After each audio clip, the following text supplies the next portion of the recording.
Well, here we are, guys and girls. Welcome back to the final episode with the R12. So, in this episode, I wanted to really talk about my experience with the bike over the last 4-day adventure. If you haven't seen those videos, go back and check them out on the channel. I took this bike on a real-world 4-day adventure to really find out what it's capable of, what its purpose is in life. I used it for what I thought its intended purpose was, and I really used it. What were its strengths, what were its weaknesses, and where I see it fitting into the biking community. Now, it's running the 1200 motor, which was in the GS 1200. It's an extremely smooth engine. The power delivery for it is so smooth, unbelievably smooth, to be honest. Now, because this is an air-cooled engine, it can overheat if you're pumping it. Like if you're really putting in the revs, hard work in sand and going slower than the bike would be at those usual revs, it can start to overheat. And I have noticed that when it overheats, you know it's overheating. Not because of a smell or an issue with the engine. Sometimes this bike sounds like a turbo diesel. Like that.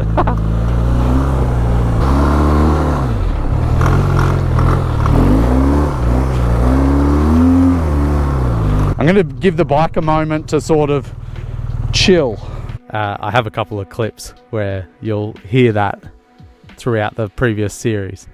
But yeah, it starts to really rattle or clack, and it sounds to me like a turbo diesel does. Anyway, that's when you know it starts to overheat, and generally it takes like either 30 seconds of riding on fast pace or a good 2 or 3 minutes of just sitting still, and it will cool itself down and be fine again, and then you won't hear that noise. But that's a good indicator of the engine is starting to overheat or starting to heat up, is that noise. So let's move on to the suspension and what I thought about it. Now, originally when I first tested this bike, I said something that I don't agree with now. How's the suspension feel? Yeah, okay, so the suspension feels a lot like my 1300, where it kind of pogos a little. Feels pretty good off-road, but it definitely does feel like a GS still, where it kind of bounces its way over things. What it was is it felt like a typical GS, and I think when I first tested it, I never played with the suspension settings because it's a fully adjustable settings. So because the first time when I rode this, I didn't play with any of the settings, I didn't adjust anything for my personal preference, I came up with the opinion that it was very GS-like. It felt like a GS as you were going over bumps, hitting lumps, doing jumps, things like that. It felt GS-y, where it felt like the entire bike was rocking. And that opinion was wrong. I didn't set the bike up to be for me, and therefore the suspension wasn't working how it should be. When I got this bike for this 4-day journey, I really spent a little bit of time setting it up for me, for my personal settings. So that was rolling the bars forward a bit so the bars were a bit higher. That was increasing the preload on the rear suspension and increasing a little bit on the front, the preload. And actually what it did for me was it made the bike actually level out properly. So I wasn't doing this anymore, I started doing this like a proper dirt bike should be. And it just fully changed the game on this bike. Anyway, I'm a bigger fella, I'm a bigger rider, so I'm 120 kilos. The luggage I carry, you know, that's an extra, I think on this trip I carried an extra 4 or 5 kilos of luggage. So not the maximum that I would normally carry, because I was only staying in hotels and it was just clothing and camera equipment. But adjusting that suspension for my weight just changed the entire dynamic of the bike. In the sand, this bike felt amazing in sand for me. So I'm coming from that 1300 GS, so this bike is actually 30 kilos lighter than my GS, and it was really noticeable in the sand. It floated over sand. You'll have seen in all the clips in the previous series what I thought, or how I went through the sand. I even rode in a desert. So the brakes on this bike are more than enough. I've heard some people say that they're a bit soft, or they didn't have as much bite as they thought they would, but honestly, this thing, it stops. Also, the turning circle on this is smaller than on my GS. I can maneuver this bike in a tighter circle than on my GS. That might just be me, but I think it's the bike. The switchgear is going back to the old setup where you have, or sort of the old setup. So there's no start button in the middle. You've got a keyhole there. You've got your start button here, but then over on the left, you've got the original traction control button, which is very nice to have. And it's just hold it up and the traction control goes off. One press up and it comes back on, or something like that. But that's very nice. The heated grips button, you've got a dedicated heated grips here. So you're not jumping into menus to find those two things, which I think it's a plus. I have gotten used to how my 1300 works and how you got to sometimes jump into a menu. So I preset mine. I think holding the hamburger button does my windscreen, and then one touch on the rocker switch does my traction control, and that's all I really need, except for then in winter when I need to do heated grips, and then I need to jump into a menu quickly and change it about. This one, you don't need to do that. There's not as many features on this one either, so you don't need to have a menu and scroll through button and whatnot. Anyway, dedicated traction control switch, very good. I really like that.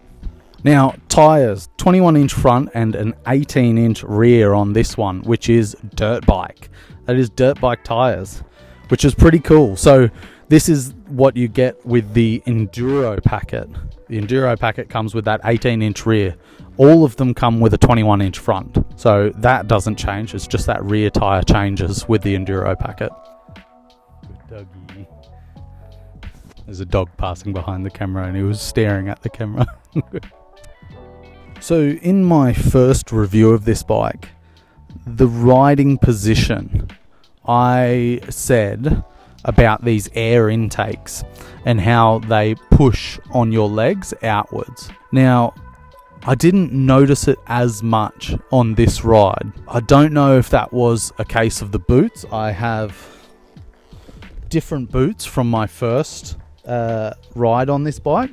I now have the Alpine Stars Tech 7 Dry Stars.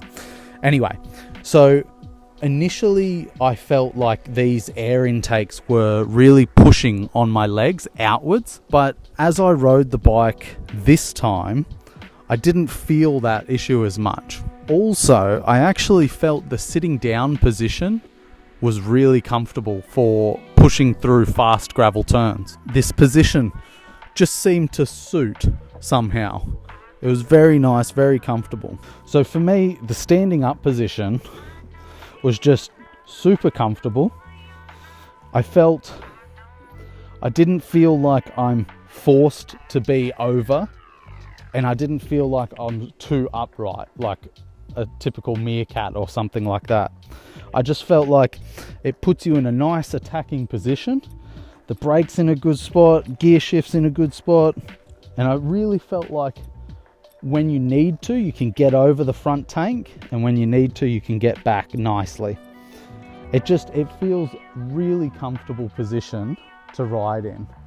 So something else that I really like about the new style Enduro packet is this brake lever. This is the one that pulls out and flips down for you. So you can have it in a low position, and then you can have it in that off-road position as well. And that's really handy. Now, I feel like we need to address the elephant in the room, and that is these cylinder heads. Anyone who's ridden a GS off-road knows the hassle of the cylinder heads. On roads, there's no hassle at all. It's nothing. But these cylinder heads can limit you. They can limit you in a couple of ways, and that is very tight trails, as in where the trees are very narrow it can obviously stop you from getting through the trees. The handlebars are the same width, but on every motorbike, handlebars can be turned and then thread through the trees and things like that.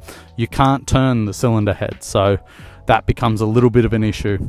The biggest issue where I see these is deep, muddy ruts.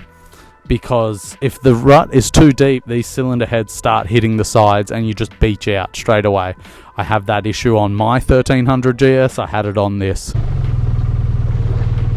Whoa, yep. Okay.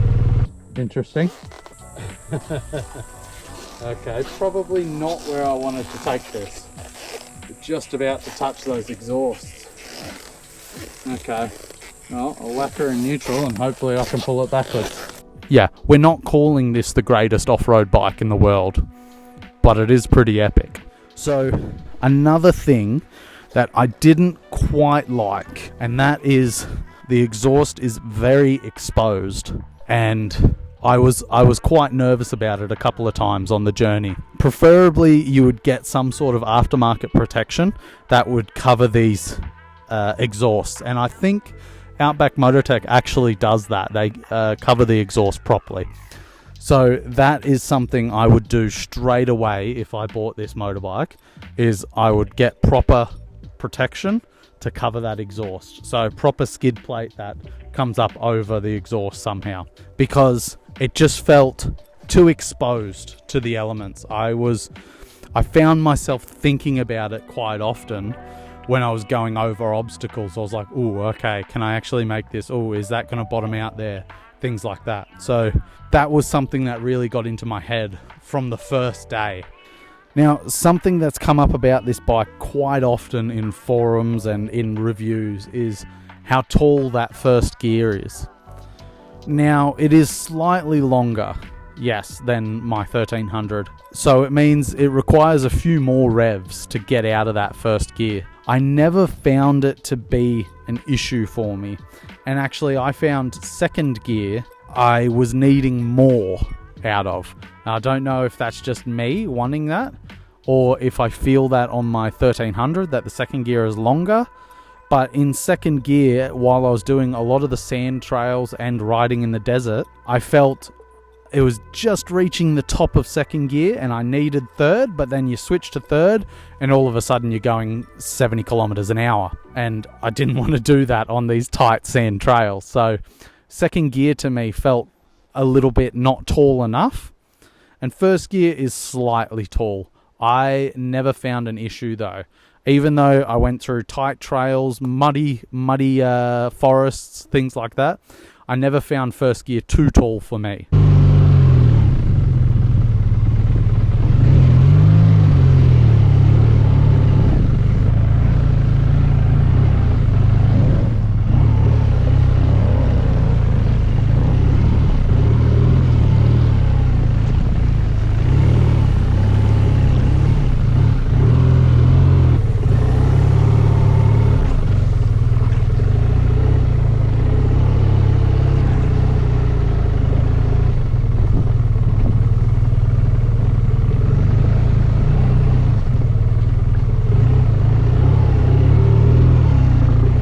Now, the quickshifter on this bike, it works well, works like a GS quickshifter. It's a little bit chunky here and there, but you can bang it down gears and you can bang it up gears, no worries. The only thing I did notice is if you are changing down gears with no braking, you're just trying to use engine braking, when you first hit that lever, the bike will sort of move forward just slightly. You'll feel it, it's like it hits a neutral and then gets into gear. And it's very tiny, like it's literally milliseconds that this happens, but it's just noticeable enough. But if you're under braking, slowing down, and you hit that gear shift, you don't feel that sensation.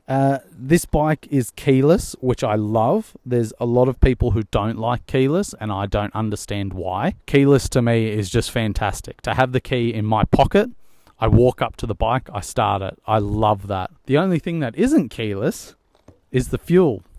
So I imagine it was to keep the bike as light as possible. They didn't put the keyless mechanism in the fuel cap like they do on the 1300. So to get to your fuel, to refill it, you need to get your key out of your pocket, put it in the cap and open it up, which probably isn't an issue to most of you, but for me, a keyless bike, I should be able to open that keylessly. Just saying. I mean, how many kilos would it be really? But I understand why. Someone did question me about the steering dampener, and did I adjust it at all when I was going through the sand, and I didn't adjust it at all. I never felt like it was an issue. Is there actually adjustment? I wouldn't know how. Yeah, so I can only assume the only way to adjust it is by changing the oil in it, or air pressure. Who knows how to adjust a steering dampener? You? Not me. So where does the R12 GS really fit in? It's not a replacement for the big GS, and it's not pretending to be a hardcore enduro. What it is a simpler, lighter boxer that brings the GS spirit back to a more manageable scale. You still get enough power for the roads and proper suspension and a 21-inch front wheel for the trails, but without all the weight and electronics that make the 1300 sometimes a handful off-road. I see this bike suiting the weekend warrior, not so much the global explorer. To chase the trails less travelled, ride gravel track and still have something that feels raw and connected on the road. It's not about gadgets, it's about the ride. If you've ever thought the big GS is too much, but still want that boxer character in a bike that's capable of adventure, this is where the R12 GS makes sense. So finally, I want to say a huge thanks to Inchape Motors Estonia. They really delivered the goods. They lent me this bike to use for 4 days so that I can actually test it for you guys. So huge thanks to them. Go and check out their shop. A couple of brilliant blokes. There's Thomas, Gaur and Sander. They're in the sales department. Go and see them, say hello, go in and see them. Just go and grab a coffee from those guys. Have a chat with them. They're good blokes. Okay, well, I hope you guys enjoyed this review. If you did, give us a big thumbs up. Subscribe down below if you haven't already. And as always, I'll see you in the next one. Peace, guys.